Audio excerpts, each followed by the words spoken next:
Vamos ahorita a tomar un momento y vamos a salir por media hora. Vamos a salir fuera del edificio y vamos a llevarnos un papel y vamos a apuntar el nombre. Vamos a ir a evangelizar cada quien. No sé cuántas personas alcanza a evangelizar y orar por ellos en media hora. No sé qué tan lejos se pueda ir. No creo que hay espacio aquí a dónde ir. Entonces vamos a ir a evangelizar y luego vamos a regresar y vamos a compartir rapidito cómo nos fue en esa práctica, porque de hecho de esto es de lo que se trata. De esto es lo que se trata la carrera, de poner en práctica lo que estamos aprendiendo. Los que estamos predicando, evangelizando, que ya estamos trabajando, pues esto nos va a ser muy, muy práctico, porque haga de cuenta que usted ya la semana que entra va a estar, o mañana ya va a estar poniendo en práctica lo que aprendió hoy. Entonces, hoy vamos a poner en práctica esto. Ahorita vamos a tomar una media hora para salir del edificio, o si quiere aquí dentro del edificio, pero vamos a buscarnos, no sé, 2, 3 personas en las que evangelicemos, oremos por ellos y apuntemos su información. Y yo creo que la necesidad está en todos lados. Yo creo que las personas que nos encontremos, donde quiera que nos encontremos, va a haber necesidades, van a tener necesidades. Entonces, arribándolos, como hemos estado platicando, tal vez con su necesidad, tal vez llegando a hablarles, ¿tiene necesidad de algo? Necesita que oremos por usted. ¿Cómo ve la situación que estamos viviendo? ¿Qué piensa? ¿Esto va a pasar pronto? Y no sé, usar una pauta de esas, usar un entre de esos para empezar a entablar una comunicación. Entonces tenemos mucho de nuestro lado, tenemos mucho material que usar para arribar a las personas. ¿Dicen amén? ¿Sí? Ok, entonces yo voy a seguir para darle tiempo, porque a las hermanas les queda mucha pizza todavía, para que alcancen a acabar de comer. Gloria a Dios. Entonces, dice la lección así.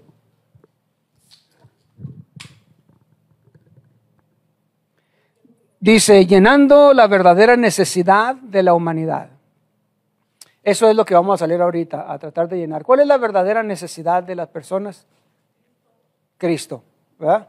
Nosotros, por la gracia de Dios, tenemos un ministerio de comida, donde damos despensas y ayudamos a la gente, lo que sea, pero siempre cuando nos toca compartir o algo, especialmente antes de la pandemia, el sistema que teníamos de repartir las despensas era diferente al de ahora.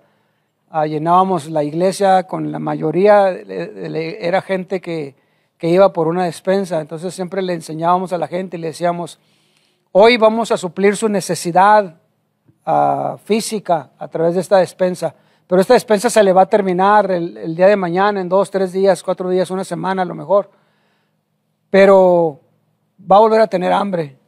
Pero si usted hoy se lleva a Cristo en su vida, como dice la Escritura, no va a volver a tener hambre, porque Cristo llena todo en todo.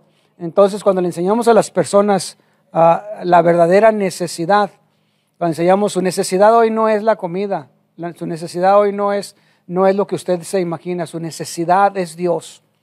Y el vacío que usted trae, el vacío que usted tiene hoy en este momento, no es de una despensa, aunque se la vamos a dar. No le estoy diciendo eso para no dársela, para hacerle claro que si usted se atreve hoy a aceptar a Cristo en su corazón, usted va a ver la diferencia, cómo Dios va a llenar su vida y sus necesidades. Entonces, esa es la verdadera necesidad de la gente.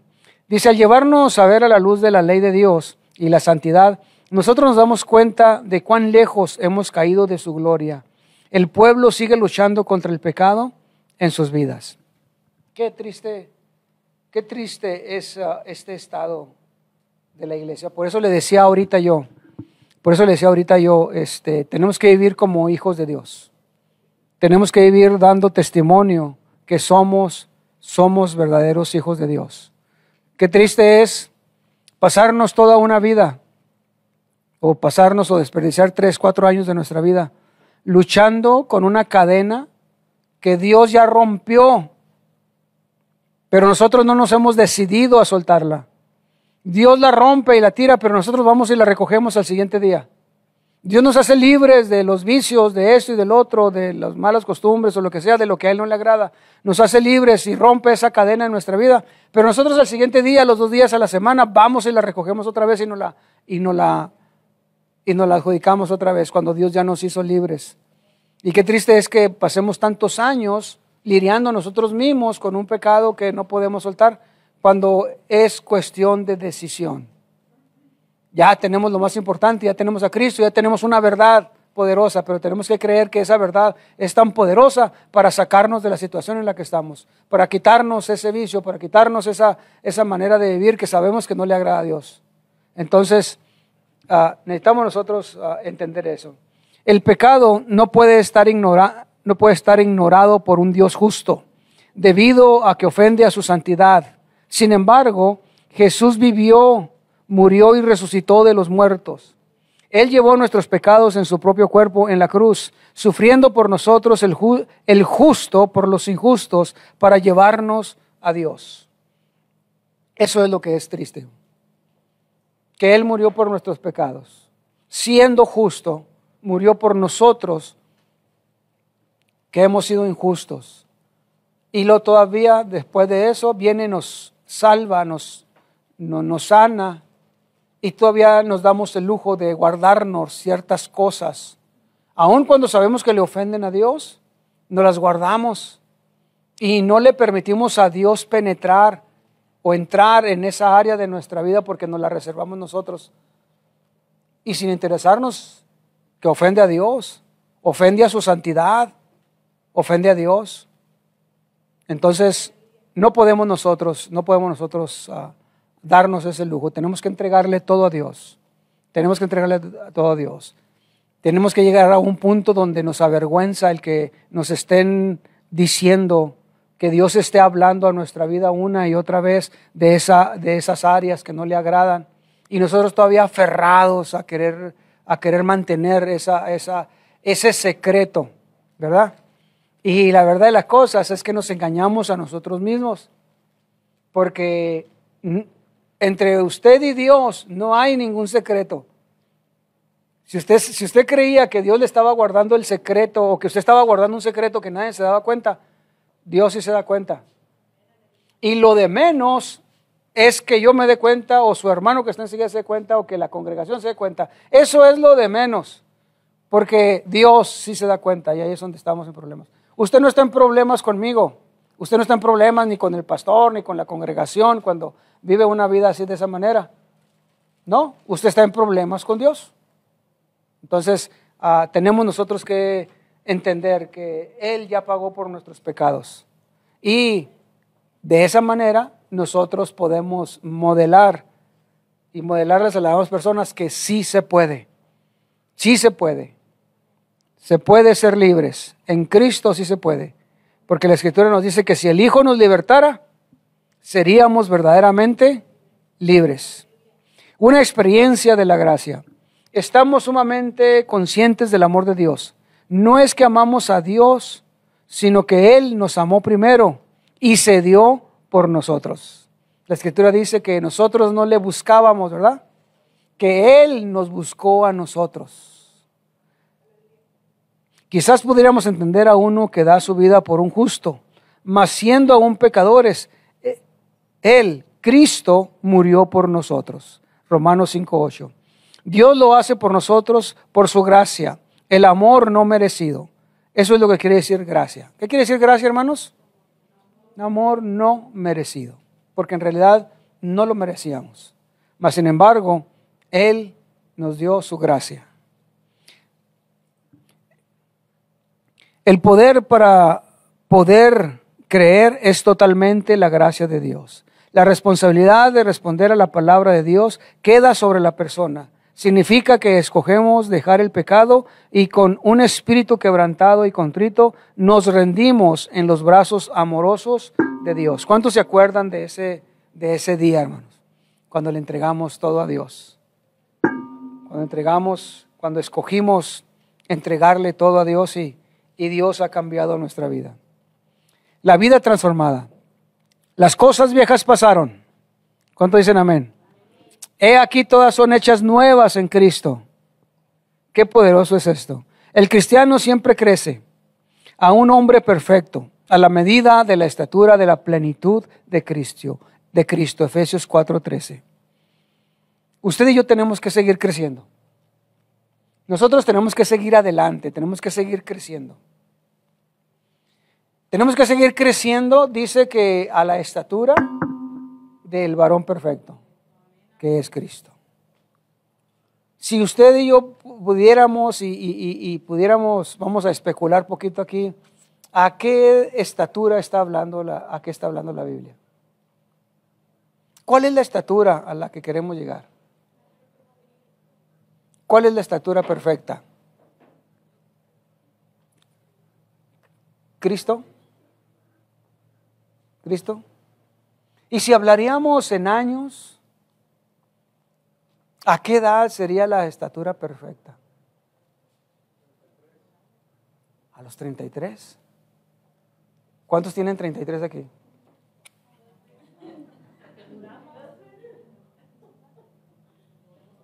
Bueno, pues si es así, quiere decir que si vamos a llegar, que si especulamos o que si la Biblia nos ayuda o nos habla de esto, y entonces quiere decir que más o menos a esa edad vamos a llegar, si es la estatura perfecta, usted y yo vamos a llegar a los 33 años.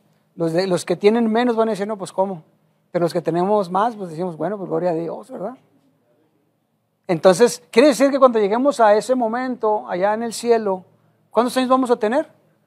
La estatura perfecta. ¿Cuál es? ¿Nos iremos a ver todos de 33 años allá? Si es la estatura perfecta. Bueno, ahí se lo dejo de tarea, usted especúlelo yo sé que los que tenemos poquito más, estamos contentos, pero los que no, van a decir, no, pues cómo, no es justo. ¿Verdad? Entonces, nosotros tenemos que seguir creciendo, tenemos que seguir adelante, tenemos que crecer hasta la estatura. Cuando hablamos de esa estatura, bueno, es por especular, ¿verdad? A esa edad, pero más que todo es nuestro crecimiento espiritual. No podemos detenernos. Usted tiene que seguir creciendo, usted tiene que seguir aprendiendo. El que aprende, el que tiene el conocimiento, no sé si lo va a ver en alguna de las lecciones o ya lo vio, pero el que tiene el conocimiento lleva la delantera. ¿Ok? ¿Quiere llevar la delantera? Infórmese, aprenda, llénese de Dios. El que tiene el conocimiento lleva la delantera. Cuando el Espíritu de Dios llena al creyente, la vida toma el estilo de vida de Cristo, del cristianismo. Fluye la compasión y la misericordia y valientes eventos evangelísticos. La iglesia que ministra. El ministerio fiel del Evangelio manda a la iglesia, la comunidad de los redimidos, a la palestra. Todos los que hacen caso del llamamiento y viven por la fe en el Hijo de Dios llegan a ser parte de esta comisión de los santos. No hay cristianos aislados. Oiga, qué importante es eso. No hay cristianos aislados. O sea que en el cristianismo no existen los ermitaños, ¿verdad? Hay algunos de nosotros, no sé si las mujeres, pero especialmente yo lo he visto en los hombres, que allá afuera éramos ermitaños. Aquí en Cristo eso se acabó. No hay cristianos apartados o aislados.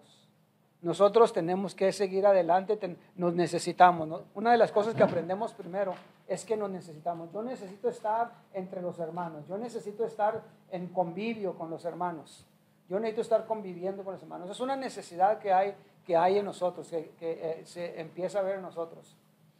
Créame, yo era una de esas personas, bien aislado, yo era una de esas personas que no sabía hablar, de hecho, no sabía hablar. Ahora tampoco sé, pero le hago la lucha. Pero era bien introvertido, pero cuando vine al Señor, con vergüenza y todo, empecé a vencer y fue porque me fui dando cuenta que necesitaba estar con los hermanos, especialmente con esos hermanos que me eran de bendición. Dice amén. Entonces ahí fue donde yo aprendí que había hermanos que me eran de bendición y uno que otro que me era de tropiezo. Y aprendí también a separarlo. Y también aprendí a respetarlos y lo que usted quiera, pero tratar de convivir lo menos que pudiera con ellos, porque me contaminaban, porque me enseñaban mal, lo que sea. Entonces, tristemente, no debería, pero tristemente sí hay. Y no lo podemos negar. Entonces, yo aprendí que yo necesitaba estar con los hermanos. Y en esa búsqueda de compañerismo entre los hermanos, me encontré con eso. Y Dios me enseñó a tener cuidado con esas cosas, con los malos comentarios entre los hermanos, con las críticas de unos a otros, a terceras personas y todas esas cosas. Todas esas cosas, que tenemos que apartarnos de todas esas cosas. Pero aprendí que necesito estar con los hermanos. No podía aislarme. Si quería crecer, tenía que convivir con los hermanos. Había hermanos que me eran de mucha bendición, que me hablaban de la Biblia, que me hablaban de la palabra. No había pregunta que yo le hacía que no me enseñaran con la Escritura. Entonces yo quería juntarme con esos hermanos porque quería crecer. Hay unidad entre los miembros del cuerpo, así como hay un Señor, una fe, un bautismo, un Dios y el Padre de todo. Cristo es la cabeza del cuerpo, porque Él mismo que es Señor de todos, rico para con todos los que lo invocan. Así como el Hijo fue mandado al mundo, así Él manda a la iglesia. Jesús vino a buscar y a salvar lo que se había perdido. Eso es lo que nosotros tenemos que entender. Él dio su vida por nosotros. Él vino a salvar lo que se había perdido. En este mundo, en aquel entonces y en este tiempo, no hay nada que le llame la atención al Señor Jesucristo. No hay nada que el Señor anhele de esta tierra. No hay nada que le importe más. No hay nada de valor en este mundo para Dios. No hay nada que le atraiga. Lo único que le atrae son las almas. De ahí en adelante no le atrae nada de este mundo, de esta tierra. Su única atracción en esta tierra, por la cual Él dejó su trono, Él dejó su señorío allá en el cielo y se hizo como uno de nosotros, aún sabiendo que era una raza perdida, que era una raza pecadora, una raza que ya tenía su pago y su pago era la muerte. Aún así, Él se hizo como uno de nosotros. Se hizo como uno de nosotros para salvarnos. Aún así Él se hizo como uno de nosotros, pero no hay nada que le atraiga en esta tierra más que las almas. No hay nada de valor para Él, solamente las almas. Entonces, si yo sé eso, debe de ser para mí igual, porque yo soy un hijo de Dios. Entonces, yo tengo que entender que lo que Dios me ha confiado a mí es algo valioso. Se trata de que mi padre me dice a mí que yo soy su heredero. Bueno, primero dice que Cristo es el heredero y yo soy coheredero con Cristo. Pero todavía, hermano, todavía es algo grande. Todavía es algo poderoso. Cuando les dije que éramos coherederos, se pusieron algunos, que no somos herederos. No, hermano, todavía ser coheredero con Cristo, todavía es grande, todavía es poderoso. Imagínense, nuestro destino y nuestra paga era la muerte. Y ahora coherederos con Cristo. Oiga, eso es algo glorioso, es algo poderoso. Eso nos lo dio a nosotros. Juntamente con esa herencia, juntamente con esa promesa de herencia que nos da el Señor, todavía con eso también nos dio el privilegio de predicar su palabra. Entonces yo no puedo gozarme tanto con la herencia que Cristo me ha dado cuando no estoy viviendo el predicar el evangelio. Porque de igual valor es para Cristo cualquier herencia que haya que Él nos dé en los cielos, en la tierra, en los firmamentos, donde quiera que sea, cualquier herencia que Él nos haya de dejar. No sé si a usted le va a dejar alguno de los cielos. Usted es heredero. No sé qué es lo que le va a heredar a usted, pero oiga, también nos dejó el Evangelio. Entonces, si queremos esas herencias, también hay que cumplir con el Evangelio. Tenemos que cumplir también con eso, porque, fíjese, Él vino a salvar lo que se había perdido. Y dejó todo. Entonces, usted y yo ya estamos aquí. ¿O qué? ¿Tendrá que venir Cristo otra vez? ¿Tendrá otra vez que morir en la cruz del Calvario? ¿Tendría que ser otra vez sometido a todo ese sufrimiento, a todo ese calvario, hermanos? O mejor nosotros nos ponemos las pilas y hacemos lo que tenemos que hacer. Porque este mundo tiene que ser salvo. Porque este mundo se tiene que salvar. Porque Cristo viene pronto. O porque las cosas están mal y en cualquier manera, en cualquier momento, algún loco de esos que andan por ahí, enfermos de poder y de riqueza y todas esas cosas, aprieta un botón y nos manda una bomba y se acabó la cosa. Porque estamos expuestos a todas esas cosas, ¿sí o no? Fija, qué mejor es estar preparados de cualquier manera que nos alcance el Evangelio. Ahora, ¿cuáles son las buenas nuevas que usted y yo tenemos que predicar? ¿Qué es lo que tenemos que hablar? Salvación. Tenemos que hablar de Cristo. Nuestro mensaje decía la lección que tiene que ser Cristo el centro de nuestra historia, Cristo el centro de nuestra vida.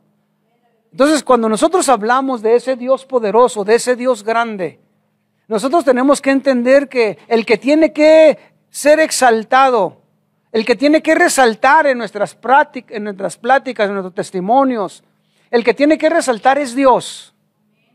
¿Ok?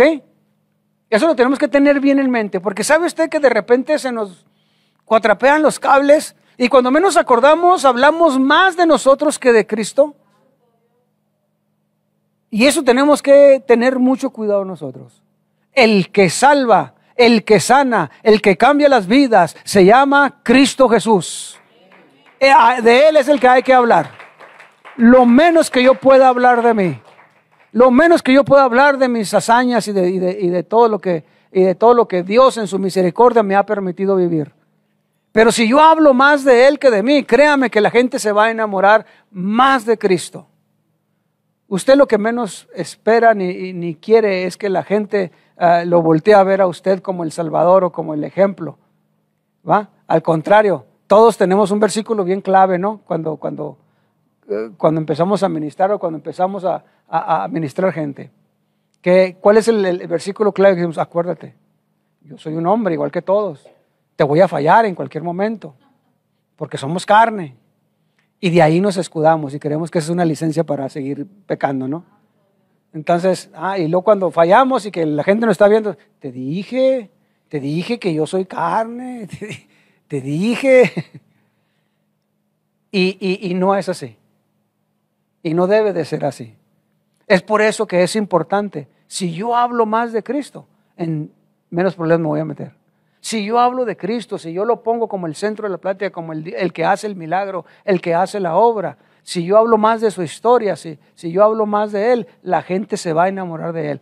Y al que va a voltear a ver en todas las circunstancias va a ser Él. Porque ciertamente nosotros vamos a fallar, vamos a pecar. Y no va a ser de voluntad y no va a ser, porque hay momentos donde, créame que el enemigo nos mete en ciertas situaciones donde no lo queremos hacer, pero sí pasa tal vez una idea vaga por nuestra mente, como dicen algunos, ¿no? Bajarme de la cruz un ratito. Pero nosotros no podemos ni confesar eso siquiera. Pero pasa por nuestra mente cuando vienen circunstancias difíciles, que todos en cualquier momento las podemos pasar. ¿Sí o no? Yo no le digo, por mi mente no ha pasado esas cosas. Pero sé que como ser humano, como persona, pasan esas cosas. Pero si a las personas que yo les hablo de ese Dios grande, de ese Dios poderoso, ellos van a estar concentrados en ese Dios. Al que van a ver van a ser ese Dios. Entonces, yo te voy a fallar, pero Dios nunca te va a fallar.